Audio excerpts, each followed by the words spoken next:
The massive alien vessel drifted silently at the edge of the Sol system, its sensors focused on the distant human fleet exercises.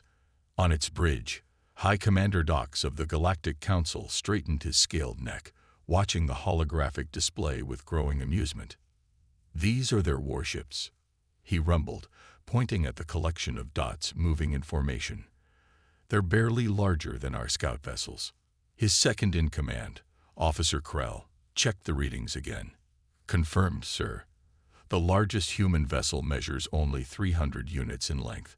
Our smallest destroyer is 3 times that size." The bridge crew shared knowing looks.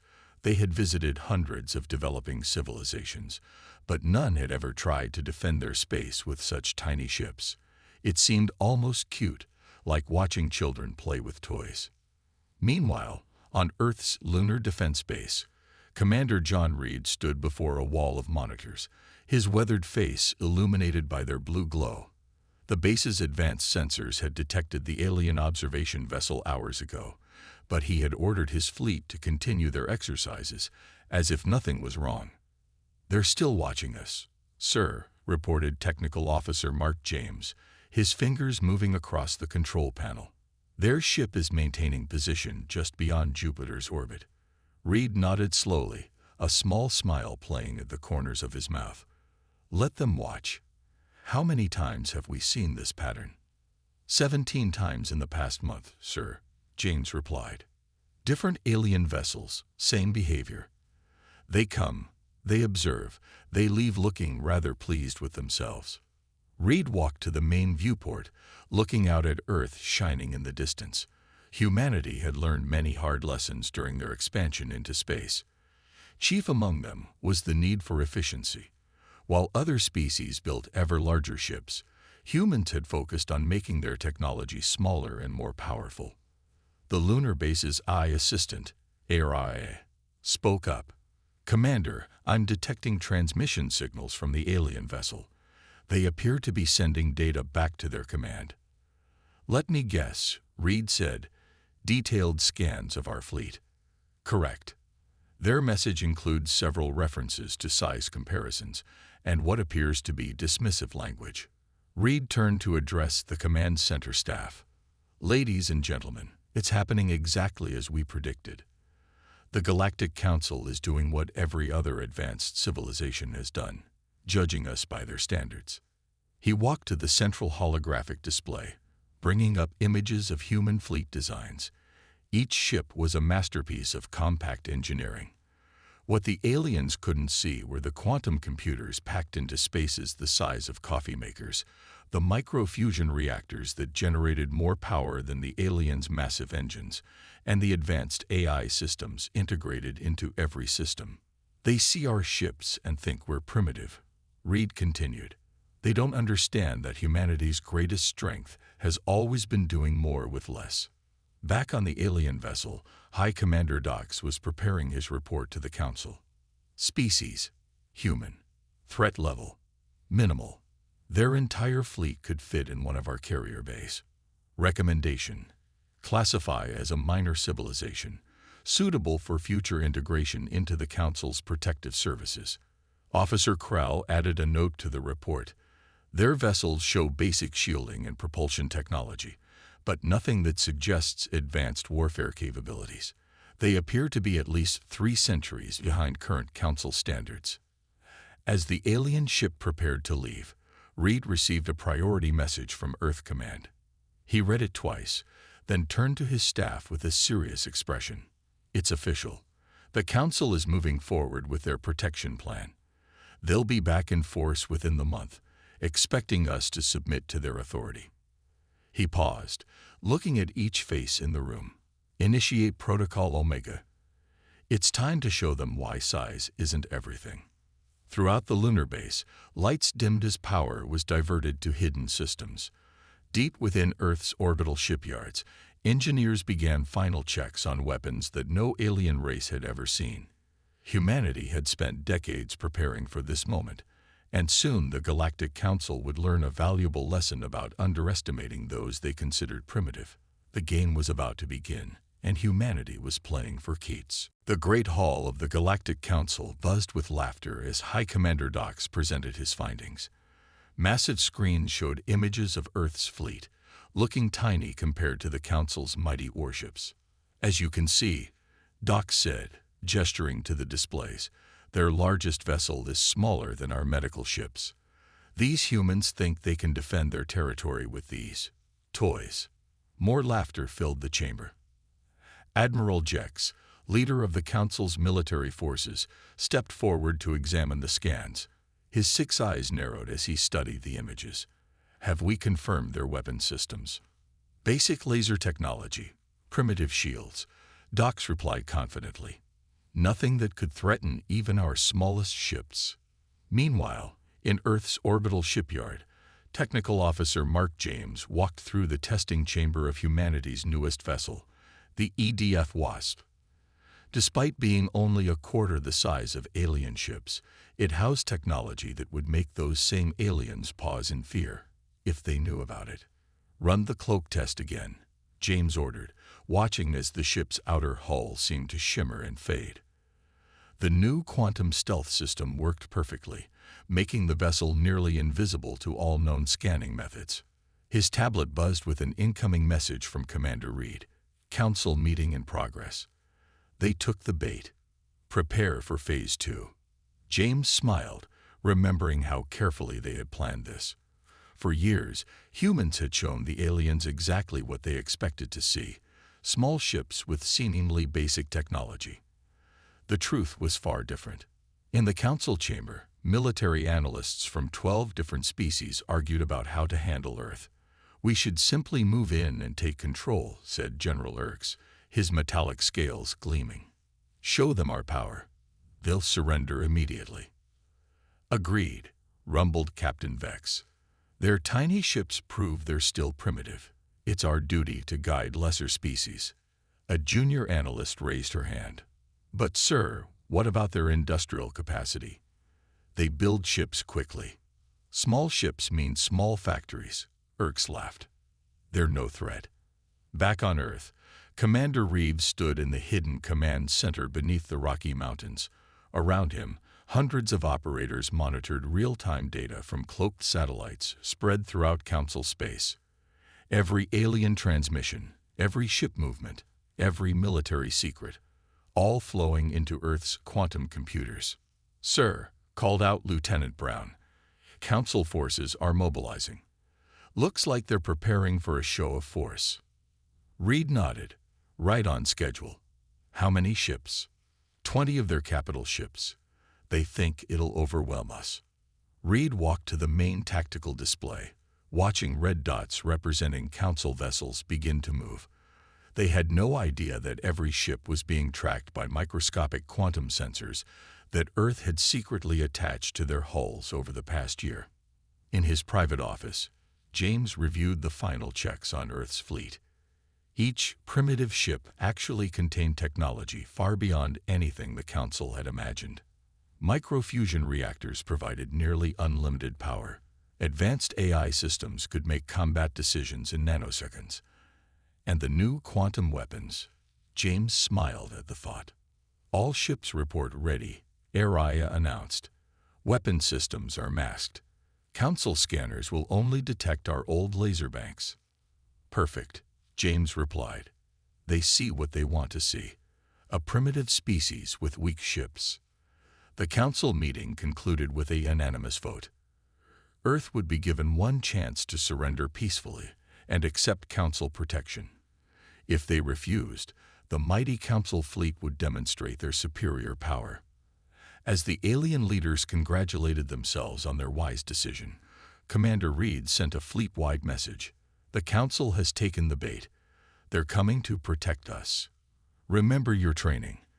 Let them think they're in control until the signal is given. Then we'll show them why humanity never needed their protection. Throughout Earth's solar system, small ships waited silently. Their size had become their greatest advantage. The council couldn't imagine anything so small being a threat. They were about to learn that in space, size meant nothing compared to human ingenuity. The trap was set. Now they just had to wait for the Council to spring it. The Council's massive fleet appeared at the edge of the solar system like a wall of metal. 20 enormous warships, each one gleaming under the distant sunlight. Their weapons ports were open, a clear message to the humans watching from their tiny vessels. Admiral Jex's voice boomed across all communication channels. "Attention Earth forces. This is a formal notice of protection.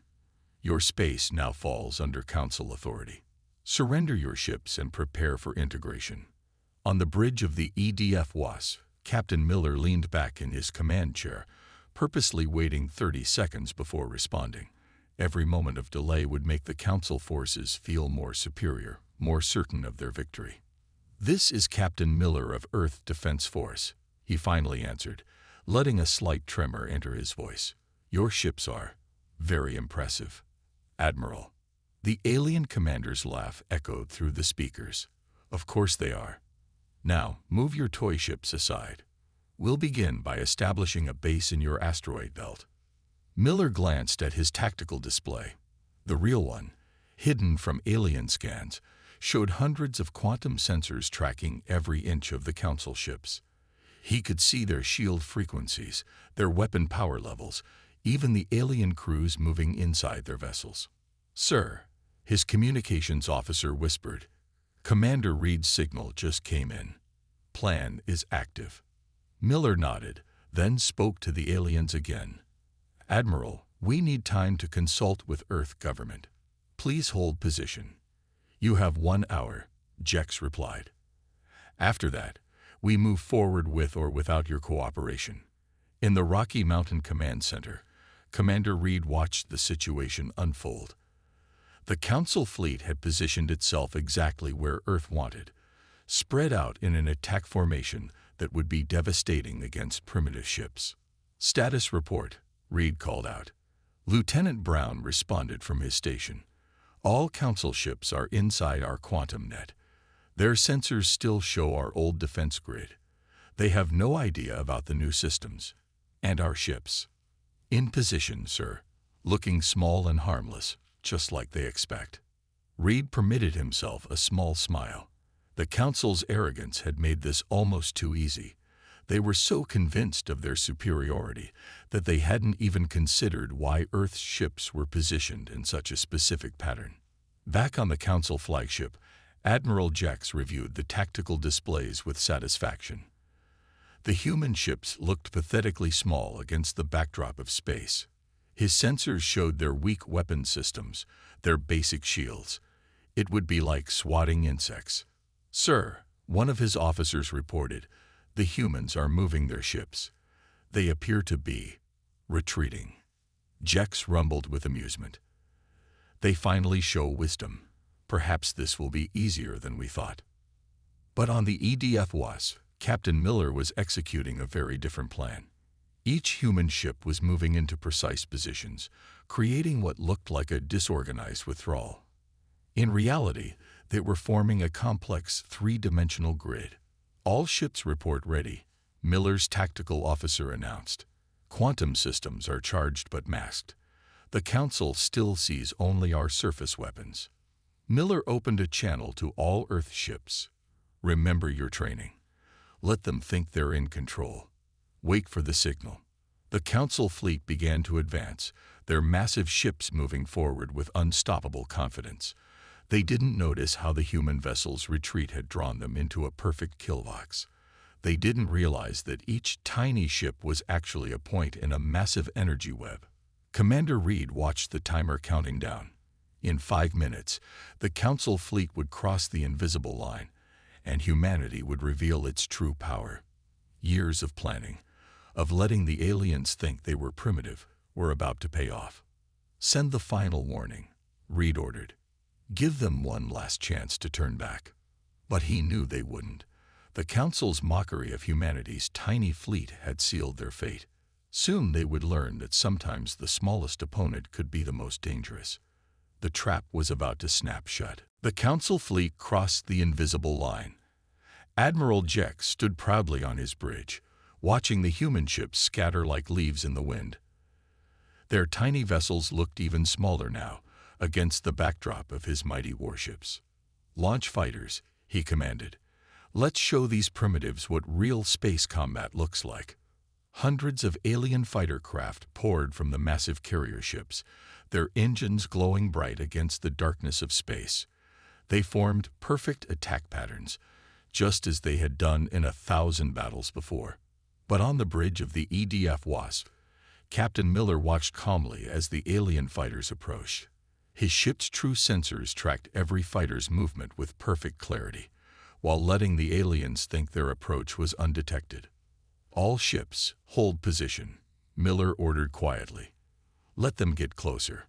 The alien fighters swooped in, expecting to find primitive human vessels with basic defenses. Instead, they hit nothing but empty space. Their sensors showed the human ships exactly where they appeared to be, but their weapons passed right through the locations. "What trickery is this?"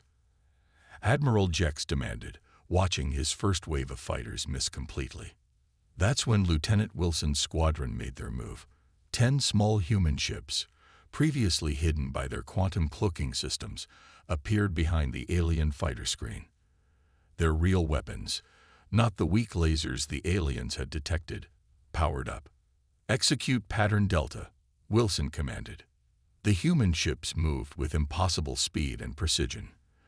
Their advanced AI systems calculated and executed maneuvers faster than any organic pilot could react. Concentrated beams of quantum-disrupted energy lashed out, cutting through the alien fighters' shields like they weren't even there.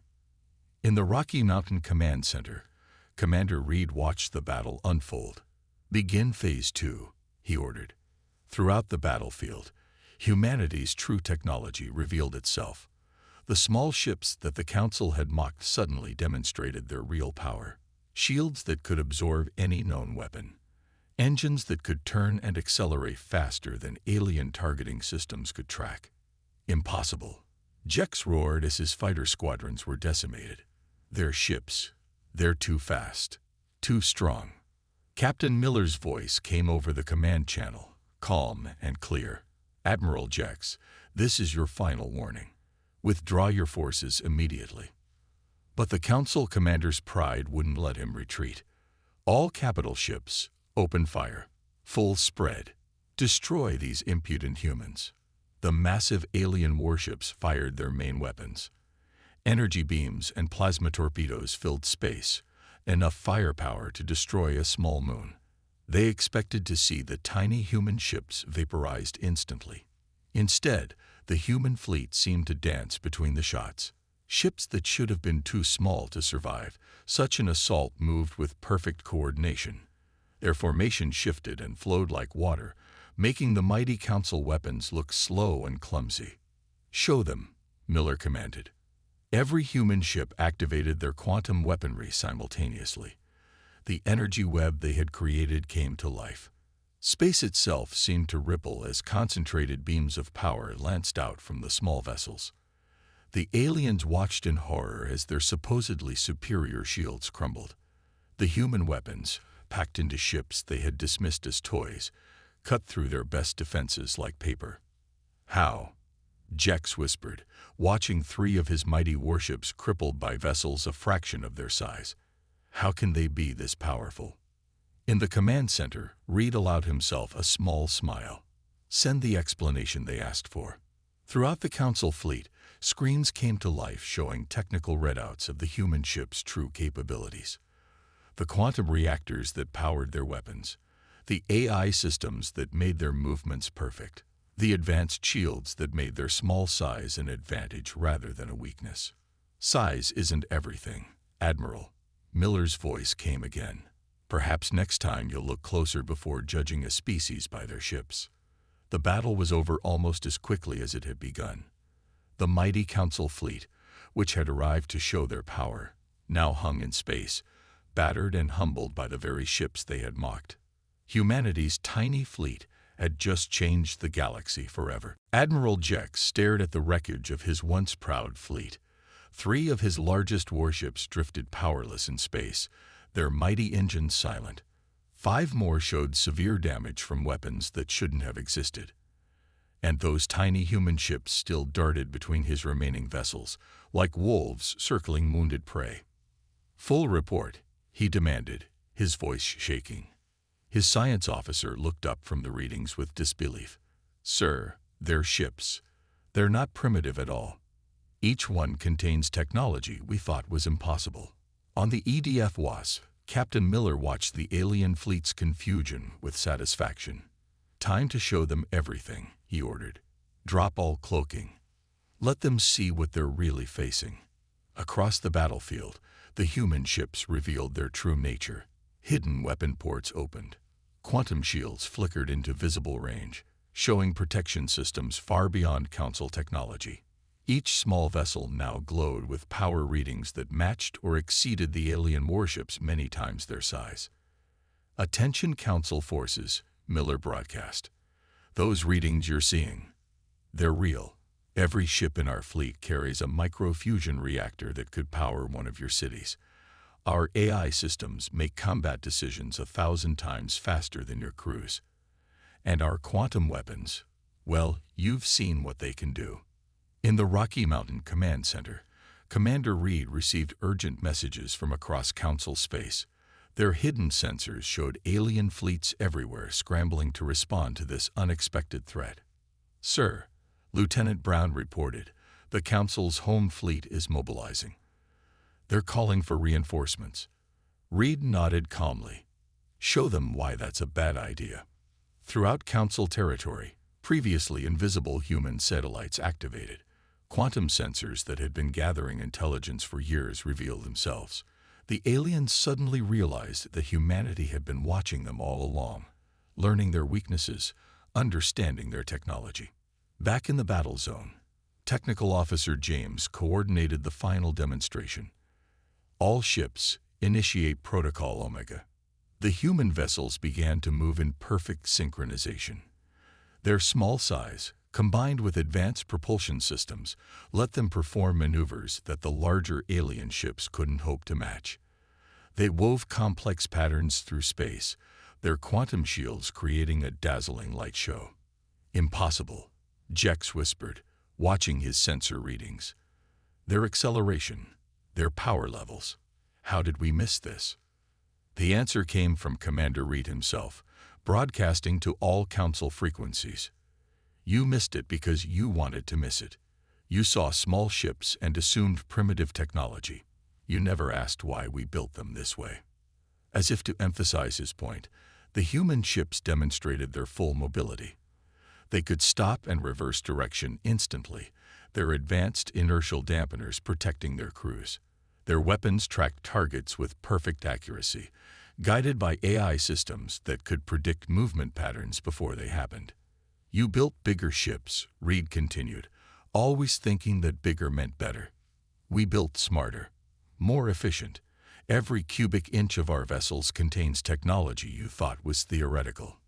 In the Council flagship, Jex received the full technical specifications of what they were facing.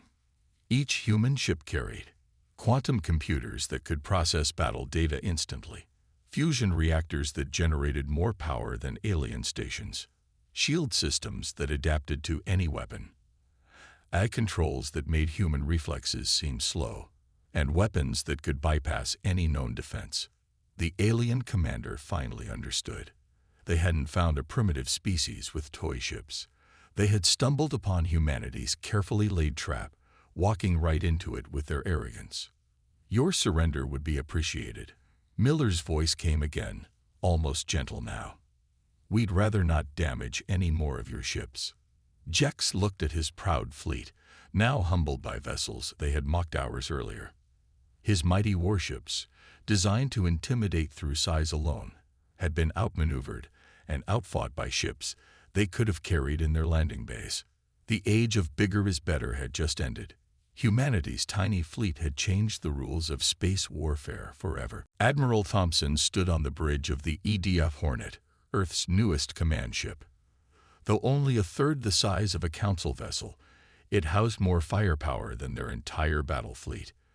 Before him, a holographic display showed thousands of human ships moving into position across Council space. "All battle groups report ready," his tactical officer announced. "The Council's home fleet is gathering at their capital." Thompson nodded, his expression serious. "They still think numbers will save them. How many ships have they gathered?" 500 capital ships, sir. They've called in everything they have." In the Council's capital system, the alien leaders watched with growing fear as their sensors detected human vessels appearing everywhere. The tiny ships they had once mocked now seemed like a swarm of deadly hornets, each one carrying enough power to challenge their largest warships. High Commander Dox, who had first dismissed human ships as toys, now stood before the Council trying to explain his mistake. We didn't know. Their technology, their efficiency." "Silence," the Council leader roared. "Your arrogance has brought this upon us. Now we face an enemy whose power we cannot match." On Earth, Commander Reed coordinated the final phase of humanity's response. "All ships, execute Operation Checkmate." Across Council space, human vessels suddenly revealed new capabilities. Their quantum drives let them appear and disappear at will, striking military installations before the aliens could respond. Their small size made them nearly impossible to hit, while their advanced weapons cut through the heaviest alien defenses. "This is Admiral Thompson to all Council forces." The transmission went out on all frequencies. "Your leadership's arrogance has brought us to this point. Surrender now, or face the consequences." In response, the Council's home fleet formed a defensive wall around their capital.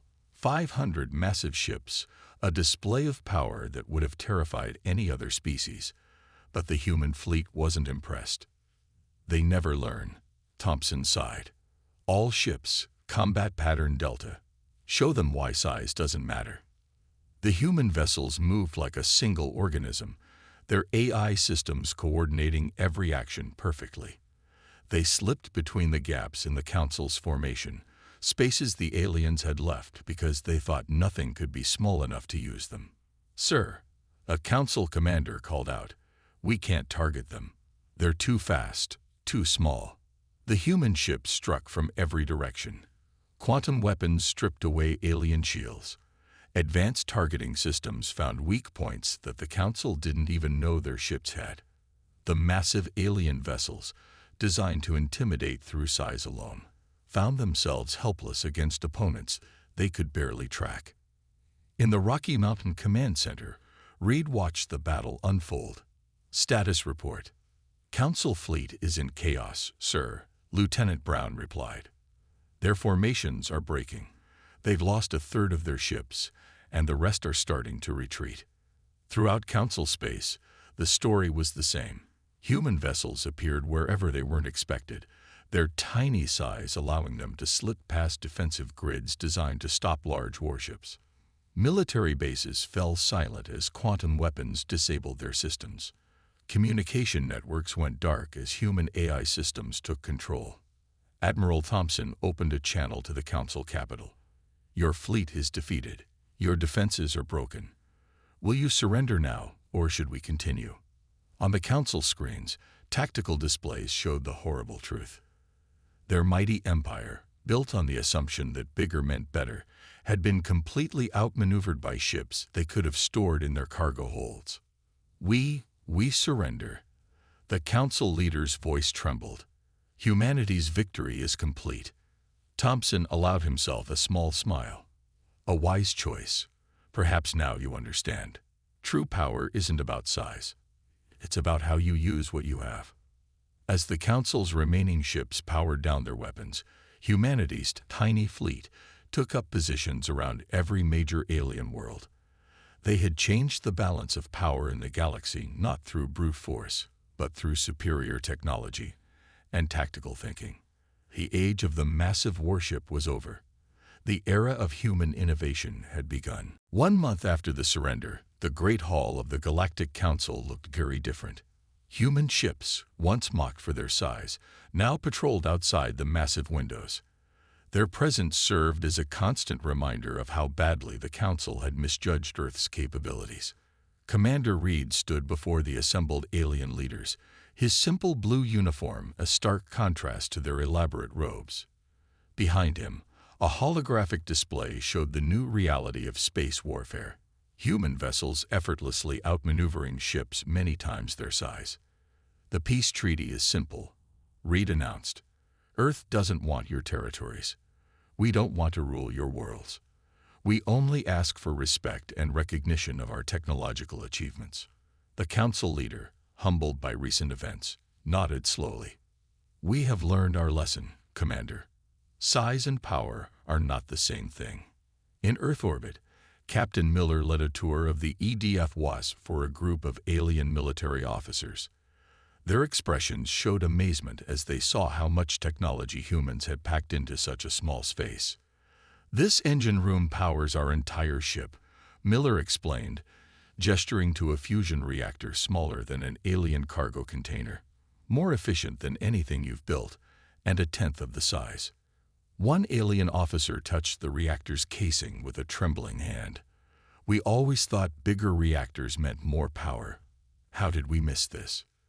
You missed it because you stopped innovating, Technical Officer James answered, joining the tour.